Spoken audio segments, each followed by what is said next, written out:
Assalamualaikum warahmatullahi wabarakatuh. Kami dari kelompok 3 dengan saya Siska Damayanti, nomor NIM 877626072. Saya Yusuf Alfred dengan NIM 8776250. Saya Umi Kalsum dengan NIM 877624703. Saya Jenny Adesa dengan NIM 877626097. Saya Rodatul Heria dengan NIM 877624932. Saya Restiana dengan NIM 877525823. Di sini kami akan melakukan praktikum IPA dengan judul gerak dan gelombang. Mari ikuti keseruannya.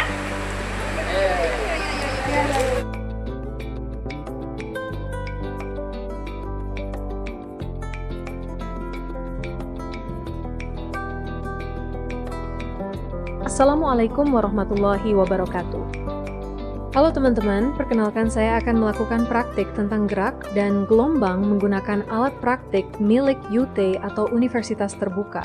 Pada kegiatan praktik kali ini, kita akan mempelajari tentang gerak lurus beraturan atau GLB, gerak lurus berubah beraturan atau GLB, getaran, serta gelombang. Materi ini sangat penting dalam pembelajaran IPA dan fisika karena sering kita jumpai dalam kehidupan sehari-hari. Contohnya seperti kendaraan yang bergerak di jalan raya, benda jatuh, ayunan, suara, ombak laut, hingga getaran pada senar gitar. Tujuan dari praktik ini adalah untuk memahami perbedaan antara GLB dan GLBB, mengamati gerak dan getaran, serta mengetahui bagaimana gelombang dapat terbentuk dan merambat. Alat dan bahan yang digunakan pada praktik kali ini antara lain kontrol gantungan tunggal, stopwatch, penggaris, 2 buah beban gantungan dengan massa masing-masing 50 gram, statif dan klem, benang kasur atau benang wol, plastisin, beban tambahan, lintasan gerak, pegas atau slinky, tali gelombang, serta alat praktik gerak dan gelombang milik UT lainnya. Kontrol gantungan tunggal digunakan sebagai media utama untuk mengamati gerak dan getaran. Stopwatch digunakan untuk mengukur waktu selama percobaan berlangsung agar hasil pengamatan lebih akurat. Penggaris digunakan untuk mengukur panjang benang maupun jarak perpindahan benda.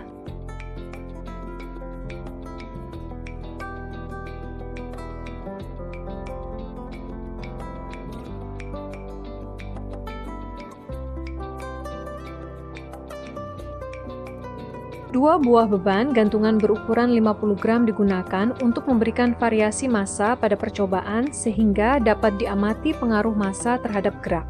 Statif dan klem digunakan sebagai penyangga agar alat tetap stabil saat percobaan dilakukan.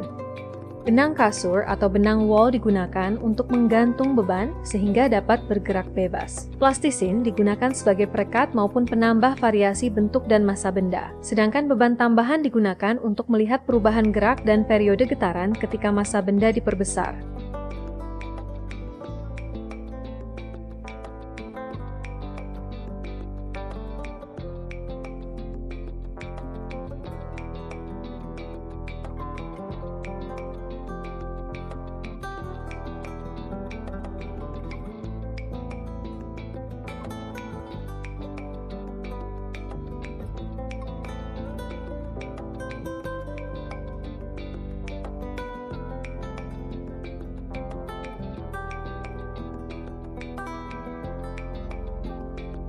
Setelah mengamati gerak lurus, selanjutnya kita melakukan pengamatan getaran menggunakan kontrol gantungan tunggal.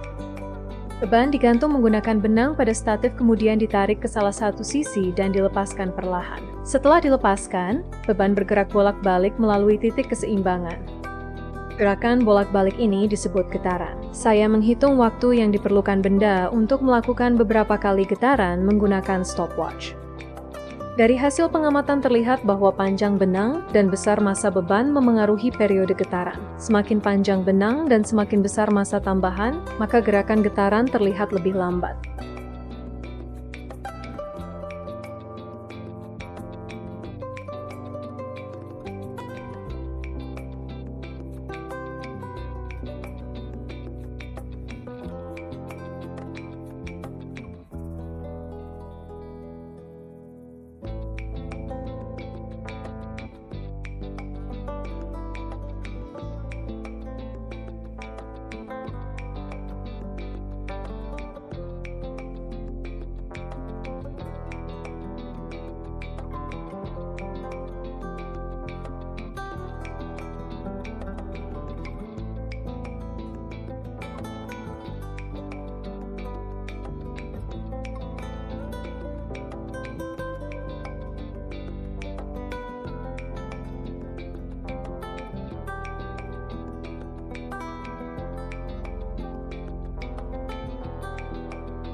Selanjutnya kita melakukan percobaan gelombang longitudinal menggunakan slinky atau pegas.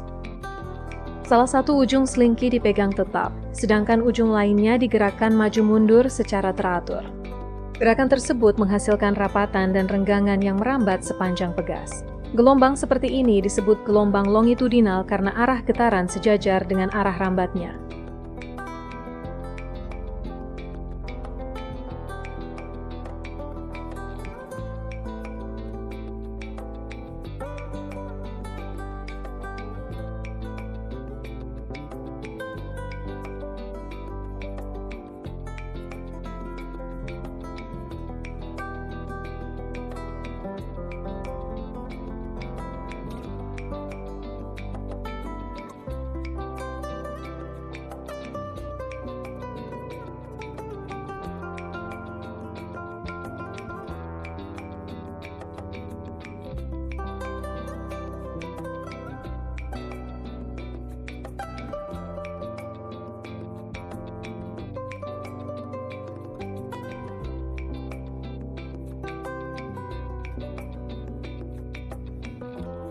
Contoh gelombang longitudinal dalam kehidupan sehari-hari adalah gelombang bunyi.